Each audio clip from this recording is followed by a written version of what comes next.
Bismillahirrahmanirrahim. Assalamualaikum warahmatullahi wabarakatuh. Pada kesempatan kali ini saya Disa Tami Putri akan sedikit memaparkan tentang salah satu bioteknologi, yaitu rekayasa genetika. Pengertian rekayasa genetika. Rekayasa genetika merupakan transplantasi atau pencangkokan satu gen ke gen lainnya, di mana dapat bersifat antar gen dan dapat pula lintas gen, sehingga mampu menghasilkan produk. Rekayasa genetika juga diartikan sebagai perpindahan gen. Rekayasa genetika juga adalah pengubahan bahan genetik dengan masuk secara langsung ke dalam proses genetik dengan tujuan menghasilkan zat baru atau memperkuat fungsi organisme yang telah ada. Rekayasa genetika disebut juga dengan rekombinasi DNA. Perekayasaan genetik terhadap satu sel dapat dilakukan dengan hanya menghilangkan, menyisipkan, atau menukarkan satu atau beberapa pasang basa nukleotida penyusun molekul DNA. Pengembangan rekayasa genetika. Pada akhir abad ke-19, seorang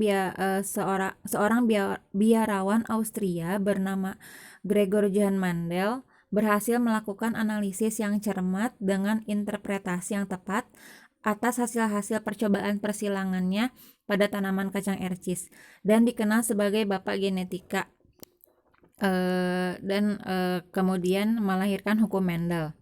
Pada tahun 1920-an dan tahun 1940-an terungkap bahwa senyawa kimia materi genetik adalah asam deoksiribonukleat atau DNA. Pada tahun 1953, oleh Watson dan Crick, dengan ditemukannya model struktur molekul DNA kemudian disebut dengan genetika molekuler. Nah, ini adalah gambar dari Gregor Johann Mendel, yaitu seorang pendeta bangsa Austria yang meneliti pewarisan sifat pada tanaman ercis, menghasilkan hukum sistem pewarisan. Kemudian temuan Mendel ini tidak diterima sampai menjelang abad 20. Kemudian ada beberapa tujuan dari rekayasa genetika. Yang pertama, pada tanaman. Rekayasa genetika pada tanaman mempunyai target dan tujuan antara lain: 1. Peningkatan produksi. 2. Peningkatan mutu produk supaya tahan lama dalam penyimpanan pasca panen. Yang ketiga, peningkatan kandungan gizi. 4. Tahan terhadap serangan hama dan penyakit. Yang kelima, tahan terhadap herbisida. Selanjutnya, yang keenam, sterilitas dan fertilitas serangga jantan untuk produksi benih hibrida. Yang ketujuh, toleransi terhadap pendinginan. Kedelapan, penundaan kematangan buah. 9, kualitas aroma dan nutrisi. Dan 10, perubahan pigmentasi. Nah, jadi beberapa tujuan dari rekayasa genetika itu, salah satunya yang disebutkan tadi, yang 10 itu, yang digambar ini contohnya adalah untuk kualitas aroma dan nutrisi tanaman kopi gitu ya. Selanjutnya juga tujuan dari rekayasa genetika itu pada mikroba, antara lain: 1. Mikroba untuk fermentasi, kemudian pengikat mikroba pengikat nitrogen udara. Yang ketiga, dibuatnya mikroba untuk meningkatkan kesuburan tanah. Kemudian juga rekayasa mikroba untuk mempercepat proses kompos. Kemudian untuk pembuatan makanan ternak dan genetika mikroba, rekayasa genetika mikroba untuk mikroba prebiotik untuk makanan olahan. Kemudian untuk menghasilkan bahan obat-obatan dan kosmetik. Selanjutnya ada contoh rekayasa genetika. Yang pertama itu sintesis insulin. Jadi bakteri yang masih mempunyai plasmidnya dipotong dengan menggunakan enzim restriksi endonuklease, kemudian gen insulin dari sel pankreas juga dipotong dengan menggunakan enzim restriksi. Lalu gen insulin ini disisipkan pada plasmid bakteri dengan menggunakan enzim ligase sehingga disebut dengan ADN rekombinan. Setelah itu, ADN rekombinan itu dimasukkan ke dalam tubuh bakteri baru. Bakteri kemudian dibiarkan berkembang biak dalam wadah fermentasi sehingga dihasilkan insulin. Contoh rekayasa genetika selanjutnya itu polymerase chain reaction atau PCR, yang merupakan teknik yang sangat berguna dalam membuat salinan DNA.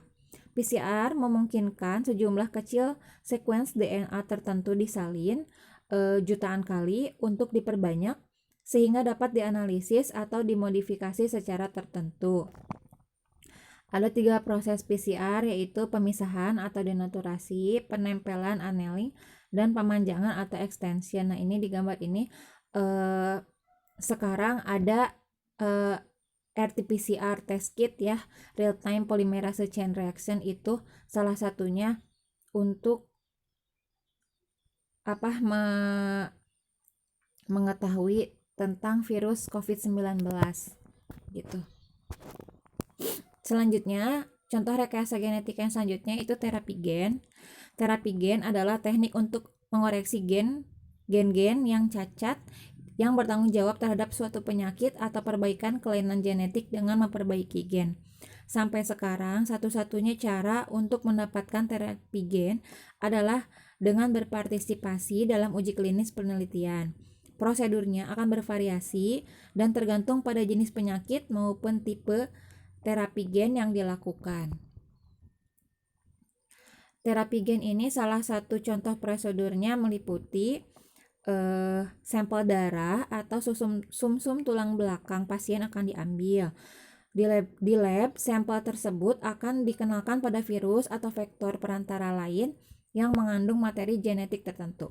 Ketika vektor sudah masuk ke dalam sel tersebut akan disuntikan kembali ke jaringan tubuh atau pembuluh darah pasien. Vektor tersebut sudah mengandung materi genetik yang diperlukan untuk terapi gen. Selain virus, vektor lain yang sedang diteliti untuk digunakan dalam terapi gen adalah sel punca dari lisosom. Teknik rekayasa genetika yang lain yaitu teknik plasmid. Melalui teknik plasmid dalam rekayasa genetika, para ahli di bidang bioteknologi dapat mengembangkan tanaman transgenik yang resisten terhadap hama dan penyakit, adaptif kekeringan dan kondisi tanah yang tidak subur, hewan transgenik dan lain-lain. Nah, di sini ada beberapa contoh tanaman transgenik ya, yaitu kacang kedelai mengandung asam olet tinggi dan tahan terhadap herbisida glifosat. Kemudian ada ubi jalar yang tahan terhadap penyakit virus tanaman karena gen dari selubung virus tertentu ditransfer ke dalam ubi jalar. Dan ada pepaya resisten terhadap virus. Kemudian ada melon yang buahnya tidak cepat busuk karena gen baru dari Bacterophage tetri. Kemudian ada tembakau yang tahan terhadap cuaca dingin karena gen untuk mengatur pertahanan pada cuaca dingin dari tanaman Arabidopsis thaliana. Dan ada jambu sukun Taiwan yang buahnya seukuran jambu biji Bangkok yang memang terkenal sangat besar. Selanjutnya, teknik rekayasa genetika yaitu teknik hibridoma. Teknik hibridoma adalah penggabungan dua sel dari organisme yang sama ataupun dari sel organisme yang berbeda sehingga menghasilkan sel tunggal berupa sel hibrid atau hibridoma yang memiliki kombinasi sifat dari kedua sel tersebut. Contoh teknik hibridoma adalah pembuatan antibodi monoklonal. Itu. Selanjutnya ada teknik cloning. Nah, ini yang sangat terkenal ya. Teknik cloning. Cloning berasal dari kata Yunani kuno, clone yang berarti ranting atau cangkokan. Dalam bahasa Inggris, clone digunakan untuk menyebut sekelompok makhluk hidup yang dilahirkan tanpa proses seksual. Istilah clone pertama diusulkan oleh Herbert Weber pada tahun 1903. Cloning dapat dilakukan dengan transfer gen, transfer embrio, dan transfer inti. Nah, ini adalah foto dari Herbert Weber ya. Yang di bawahnya itu foto yang sedang di-cloning. Nah, teknik cloning ini ada diantaranya ada dua cara. Yang pertama dengan transfer gen. Cloning ini dilakukan dengan menyisipkan potongan gen yang dikehendaki dari suatu spesies lain, sehingga spesies yang diklon tadi akan memiliki sifat tambahan sesuai dengan gen yang telah disisipkan ke dalam sel tubuhnya. Kemudian juga bisa dengan transfer embrio. Cloning ini dilakukan dengan menyisipkan potongan gen yang dikehendaki dari suatu spesies lain, sehingga spesies yang diklon tadi akan memiliki sifat tambahan sesuai dengan gen yang telah disisipkan ke dalam sel tubuhnya. Juga bisa dengan transfer inti. Prinsip dari transfer inti yaitu dengan memasukkan inti sel atau nukleus dari satu spesies ke dalam sel spesies lain yang sebelumnya inti selnya telah dibuang atau dikosongkan. Penyebab berkembangnya rekayasa genetika diantaranya ditemukannya enzim pemotong DNA yaitu enzim restriksi endonuklease. Kemudian ditemukannya pengatur ekspresi DNA yang diawali dengan penemuan operon laktosa pada prokariota. Selanjutnya ditemukannya perekat biologi yaitu enzim ligase dan ditemukannya medium untuk memindahkan gen ke dalam sel mikroorganisme.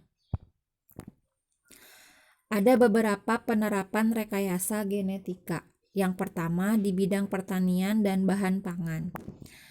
Contohnya itu ditemukan tomat flavor saver yang kualitas bagus, kemudian ditemukannya sapi dengan produksi susu yang meningkat 20%, ditemukannya kopi super, ditemukannya tanaman berpestisida, ditemukannya vaksin penyakit mulut dan kuku, dan juga ada jagung dengan protein tinggi. Ada beberapa penerapan rekayasa genetika. Yang pertama di bidang kesehatan dan farmasi, yaitu diproduksinya insulin dengan cepat dan murah, adanya terapi genetik, kemudian diproduksinya interferon, dan diproduksinya beberapa hormon pertumbuhan. Sedangkan di bidang industri, yaitu terciptanya bakteri yang mampu membersihkan lingkungan tercemar, kemudian ada bakteri yang dapat mengubah bahan tercemar menjadi bahan yang tidak berbahaya, dan ada bakteri pembuat aspartanik. Ada beberapa dampak positif rekayasa genetika yaitu 1. Dapat menciptakan bibit unggul, 2. Meningkatkan gizi masyarakat, 3. Melestarikan plasma nutfah, yang keempat meningkatkan kualitas dan kuantitas produksi sesuai dengan keinginan manusia, yang kelima membantu pasangan yang kesulitan mendapatkan anak dengan jalan pintas yaitu bayi tabung. Nah, ada juga dampak negatif dari rekayasa genetika diantaranya 1. Mengganggu proses seleksi alam, kemudian merugikan petani dan peternak lokal yang mengandalkan reproduksi secara alami. Kemudian pada kebanyakan keturunan pasca kultur jaringan yang memiliki materi genetis yang sama akan mudah terkena penyakit. Dan yang terakhir dikhawatirkan adanya penyalahgunaan teknologi reproduksi untuk kepentingan pribadi. Nah, seperti itu. Terima kasih. Mungkin cukup sekian yang dapat disampaikan mengenai rekayasa genetika. Terima kasih. Wassalamualaikum warahmatullahi wabarakatuh.